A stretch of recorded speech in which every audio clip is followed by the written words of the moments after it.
y a quelques semaines, en me baladant sur mon fil d'actualité Facebook, je suis tombé sur ces photos qui ont attisé ma curiosité.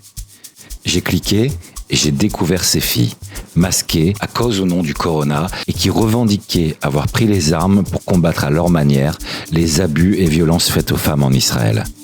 Leurs armes, des stickers, ou plutôt des messages impactants, agressifs, parfois violents, qu'elles collent et placardent en grand partout sur les murs des grandes villes d'Israël. J'ai décidé d'en savoir plus. De fil en aiguille, je suis parvenu à remonter jusqu'à l'une des fondatrices du mouvement, Ilana Weizmann, qui m'a autorisé à les accompagner lors de leur prochaine sortie. Me voici quelques jours plus tard, en direction du Chouk HaCarmel à Tel Aviv, au cœur de la ville commerçante et populaire, à la rencontre de celles qui se font appeler Astikeriot, les colleuses. Tu vois l'espèce de petit muret blanc là, Binyan, au-dessus de, tu vois Allenby, la rue, sur la droite, on va faire un gros là. C'est venu avec le tabouret de... Regarde le mien, s'il te plaît. C'est une échelle quoi. Moi j'ai pris le petit. Donc là notre idée un peu aujourd'hui c'est de commencer un peu à monter en hauteur. Donc c'est-à-dire faire des collages de façon à ce qu'on puisse pas nous les arracher parce que généralement il y a des messages qui dérangent. Et des mots qui dérangent, viol, meurtre, ça, les gens n'aiment pas voir ça. Quoi, ils se font arracher les... Ouais, systématiquement vraiment le mot Retsar ou Honez, des trucs comme ça. Donc le but c'est un peu de coller plus haut, pas qu'on puisse les arracher. Alors on va aller sur Nahal Binyamin et on va un petit peu ratisser le kérem et puis on va terminer sur un collage qui sera juste là, au-dessus de tu vois le kiosque avec la barre blanche là. Ouais. Voilà, on va faire un collage, c'est pour ça qu'on a ramené Juste là où tu sais, il y a le policier juste devant là. Ouais, tu vois. D'accord. c'est vraiment sur la limite de la légalité parce que c'est pas un graffiti directement sur le mur. Donc on peut toujours dire qu'on fait du street art. Et ça peut passer. Après, on peut avoir une amende aussi, mais c'est pas censé être aussi grave qu'un graffiti. On peut pas être embarqué. Tu connais le prix des amendes ou pas? Non. Non.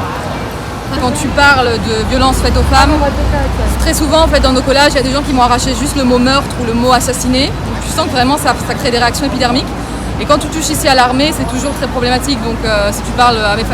Il y a un rapport qui est sorti en 2013 ou en 2014, faut que tu vérifies, mais qui dit qu'une femme sur 7 entre les murs de l'armée a été ou harcelée ou violée par un commandant, par un supérieur. Donc ça existe aussi dans l'armée, qui est aussi une institution assez viriliste, donc ça existe partout de toute façon. Et ça c'est très touchy en Israël et on a du mal à faire passer les messages, mais bon, on n'est pas là pour caresser dans son poil. Vous allez où là? On va aller sur le mur, là sur Nahal Binyamin, qui est vraiment au centre, assez visible, comme ça on pourra mettre un message bien visible pour commencer. De toute façon, en tant que femme, on a toute une histoire particulière, donc ça va de le harcèlement de rue, c'est une sur une. Vraiment, toutes les femmes ont vécu du harcèlement de rue, se sont fait paguer dans la rue, se sont fait emmerder, et ça va jusqu'à des filles qui ont subi des agressions sexuelles, des viols.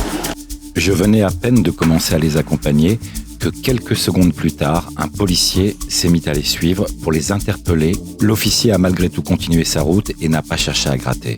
Mais la tension est montée d'un cran. Et pas très tranquille, les filles se sont posées, tant bien que mal, pour leur premier collage. Une d'entre elles s'est chargée de surveiller les différents accès pendant que les autres s'activaient avec les lettres de leur message. J'ai ressenti, en quelques instants, toute la charge émotionnelle et la tension que pouvait générer ce type d'action. Ça va faire à peu près 1 mois et demi qu'on sort régulièrement avec un noyau dur et petit à petit il y a d'autres filles qui nous rejoignent, des Israéliennes, des filles de tout bord, enfin de reika différents, de contextes sociologiques différents. Et l'idée c'est vraiment, donc nous on a commencé à Tel Aviv, on habite à Tel Aviv, c'est vraiment de développer ça dans différentes villes, donc qu'il y ait des filles qui prennent ça sur leurs épaules et qui développent des cellules. Là ça va commencer à Beersheva, à Jérusalem, dans des coins un peu plus paumés, dans des banlieues. Donc voilà, l'idée c'est qu'on, de la même façon que les Françaises se sont étalées dans toute la France, maintenant il y en a vraiment dans toutes les grandes villes, même dans des petits bleds. Il y en a à Londres, il y en a à Berlin, il y en a vraiment ça se développe vraiment dans toute l'Europe. Et donc notre idée c'est vraiment de développer le mouvement ici de façon exponentielle dans toute Israël. Morgane, il s'est passé quoi là?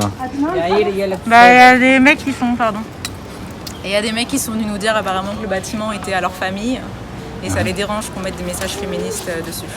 et qui ne veulent pas de propagande. Ok. Vu qu'ils restent là et qu'on ne veut pas qu'ils viennent nous emmerder ou venir décoller le truc. Ça c'est déjà arrivé ça? Non, c'est la première fois. La première fois? Et tu sens que il y a quelque chose derrière ou non? C'est juste qu'ils n'ont pas envie et puis c'est tout, quoi. Je pense pas que ça soit vraiment lié au féminisme. Je pense qu'en fait ils s'en foutent, ils veulent pas qu'on colle. Je pense aussi que c'est le quartier dans lequel on est où j'ai l'impression que... Dans le Kérem? Ouais, ce soir, je pensais pas, mais j'ai l'impression qu'ils sont pas... Tu sens le truc un peu plus contraignant que Ouais, les d'habitude? gens ils nous suivent un peu ici, ça les intrigue mais pas de manière positive. Ce qui est dommage. Mais on ne baisse pas les bras, on va trouver un autre endroit.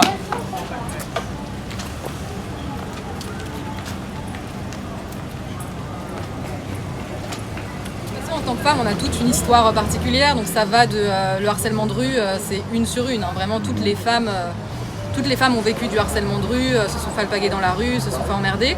Et ça va jusqu'à des filles qui ont subi des agressions sexuelles, des viols. Donc que ça nous touche nous directement ou notre genre, ça peut toucher une sœur, ça peut toucher une amie. On est toutes concernées par cette problématique-là en tant que femmes. Maintenant, ce qu'on fait aussi, c'est qu'on développe aussi des slogans qui sont des témoignages, donc qu'on reprend de femmes dans des articles de journaux qui parlent de ce qui s'est passé dans leur vie de famille à elles, ou qui ont perdu un proche qui a été tué. Et on met aussi des témoignages directs, en fait, des histoires pour personnaliser les messages. Et on les colle sur les murs pour vraiment développer une conscience du grand public, en fait. Donc c'est là où vous voulez le faire, là? Bah oui, alors c'est vrai que c'est très exposé, qu'il y a un bar juste à côté, mais le but aussi c'est faire de la performance, que les gens nous regardent et en fait vraiment créer du débat public, que les gens viennent te parler et échanger avec toi. Pourquoi tu fais ça, pourquoi on n'est pas d'accord, etc. Donc c'est voulu de faire vraiment dans des endroits très exposés, mais avec le ici risque... Ici oui, mais comme je te disais tout à l'heure, dans d'autres endroits, non, on va pas se... Ah non, mais ici ça pourrait très bien marcher si on les fait vers 2h du matin. Et Ouais. on peut en faire des longs. Non mais au pire des cas, ici on se fait emmerder, mais on se fait pas frapper, tu vois. Alors que dans certains quartiers, on se fait frapper. C'est ça la différence. Là on se fait emmerder, on va nous dire vous êtes des connes, cassez-vous et c'est tout quoi. Ok, on fait My Dress is Never Yes. Ok, yalla. Of Glue. L'origine du mouvement est française. Donc ça a commencé en août 2019 à Paris.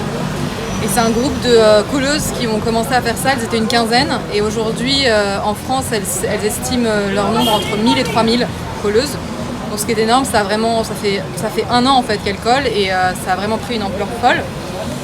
L'idée en fait, c'est de dénoncer les violences faites aux femmes de manière générale. Donc ça va du harcèlement de rue jusqu'au féminicide, donc au meurtre de femmes parce que femmes justement. Donc meurtre par compagnon, par petite amie, par ex. Morgane et moi, on a commencé ce mouvement en Israël. On est toutes les deux Olot de France. Et on a découvert sur place, en fait, dans Paris, en se baladant, ces collages-là. Ça nous a vraiment frappé parce que c'est des messages qui sont très puissants, très percutants. Et le moyen, en fait, écrire une lettre noire sur fond blanc, coller sur un mur, tout de suite, ça attrape l'œil. Parce qu'en fait, j'ai parlé à des personnes sur un groupe féministe qui ont vu ses justifications par rapport à son dessin sur Metitim, et il a dit oui, mais non, mais c'est pas ce que je voulais dire, ça fait pas partie. En fait, il reconnaît pas que ça peut faire partir de la culture du viol et que ça peut être problématique. C'est quoi son dessin sur Metitim? Alors en fait, il y a le film Metitim où il y a des jeunes hommes qui regardent les filles dans les douches nues, Metitim, donc la tite épiée. Et Rami Meiri, c'est institutionnel, hein, c'est des commandes de la RIA. Et il a fait un dessin sur Chof Metitim, justement, sur le mur, sur un des murs sur cette plage, et où on voit des garçons. Donc il a peint des garçons qui regardent dans les douches des filles. Et donc il y a toute cette espèce d'imaginaire autour de Ushovavi, c'est mignon, voilà, c'est les garçons qui regardent, mais en réalité c'est du harcèlement sexuel. Enfin, des jeunes femmes qui se déshabillent dans des douches ne vont pas être espionnées par des garçons. Donc il y a beaucoup de féministes qui veulent que ce dessin-là soit retiré. Et la RIA n'accepte pas, donc il y a un peu de pression autour de ça.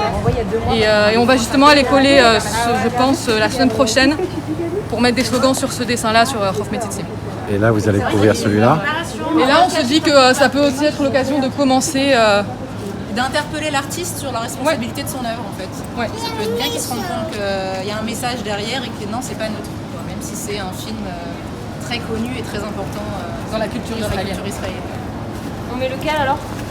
On se rend compte qu'il y a beaucoup de gens qui vont dire oui, mais c'est des problématiques privées, ce qui se passe ce qui se passe dans les maisons, ça ne regarde pas, mais en réalité, on se rend compte que c'est quelque chose de systémique. Et par exemple, quand les Espagnols ont mis vraiment des grosses sommes d'argent en place, ils ont réduit d'un tiers le nombre de féminicides en l'espace de 1 ou 2 ans.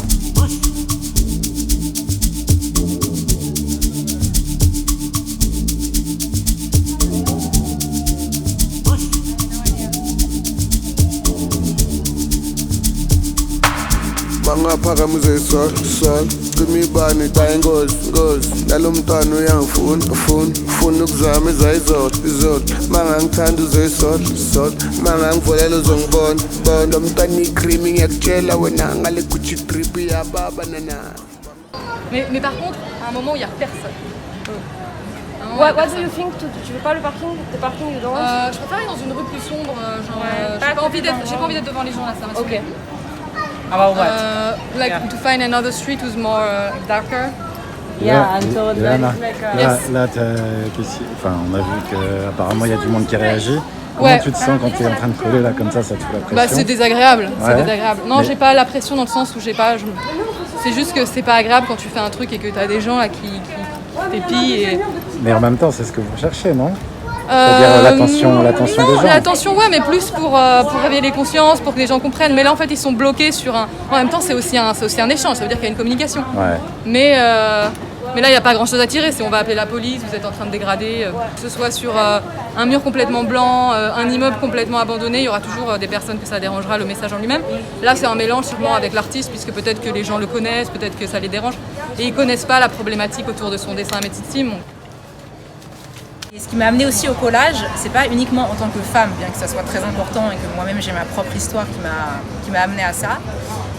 Je suis aussi maman de 2 garçons. Et pour moi, la manière dont ils vont être éduqués, dont en fait cette sorte d'impunité que les hommes ont parfois ou très souvent envers les femmes, c'est quelque chose qui est important pour moi de comment ne pas transmettre ça à mes enfants, qui vont forcément recevoir de l'extérieur. Et du coup, en fait, c'est quelque chose que j'ai besoin en fait de comprendre et d'agir des deux côtés, et du côté homme et du côté femme. Alors encore une fois, nous on n'est pas vraiment impliqués dans tout ce qui est politique en Israël, mais on peut travailler, d'ailleurs on le fait avec des organisations, des associations qui sont locales et qui le font depuis des années. Par exemple, quand elles lancent une campagne comme Women's March, la marche des femmes, ce genre de choses, on peut en fait collaborer avec elles. Elles peuvent avoir certains slogans qui sont très forts et qu'elles veulent communiquer, et nous en fait on va les coller en reprenant leur message, bien sûr en les taguant. Donc on fait vraiment quelque chose de commun. On veut par notre visibilité en fait leur donner cette visibilité pour les aider à pousser pour des réformes au niveau du gouvernement et au niveau judiciaire. Il y a à peu près 68 000 femmes par an qui sont victimes de harcèlement, 68 000 qui sont victimes de violences domestiques en Israël par an, donc c'est énorme. La moitié des femmes qui ont été tuées par leur conjoint ou ex-conjoint ont déposé une plainte précédemment. Donc ça veut dire qu'il y a une faille dans le système qui fait que les femmes ne sont pas protégées. Même quand elles se rendent à la police, il y a quelque chose qui ne va pas dans le système judiciaire et policier, et qui fait qu'elles ne sont pas assez bien prises en compte pour justement prévenir le prochain meurtre. Dans la première ligne, tu passes par-dessus là. Ce soir, c'était la première fois où on était confrontés en fait, à des agressions verbales, pas d'agression physique. Donc, pour l'instant, tout va bien. En même temps, c'est des choses auxquelles on s'attendait, pas forcément si rapidement. On pensait qu'une fois que ça serait plus connu, ça ferait réagir. Pourquoi? Parce que nos messages, ils dérangent. En fait, ils viennent vraiment appuyer un peu là où ça fait mal et là où les gens ne veulent pas voir. On trouvait ça très intéressant, spécifiquement à Israël, le fait d'aller coller sur des murs. Pourquoi? Parce qu'ici, la problématique du mur, elle est très forte. Il y a le mur de lamentation, il y a le mur de séparation, il y a tout ce qui est le mur de Facebook dans les médias sociaux. Enfin, il y a tout un tas de murs dans la société israélienne, et je trouve que la symbolique du coup elle est très forte aussi par rapport à ça. Ça t'a pas kiffé? Non, cette session, je trouve qu'elle était assez stressante. On a eu beaucoup de personnes avec des énergies négatives. Il y a eu quelques bravos, Des applaudissements, quelques applaudissements, mais très rare, mais c'était bien plus compliqué que les fois précédentes. Donc on va aller prendre une bonne bière bien méritée, on va aller faire redescendre l'adrénaline. Bangaphakamise sol cima ibani dayi ingozi nalo mntwana uyangifuna ukuzama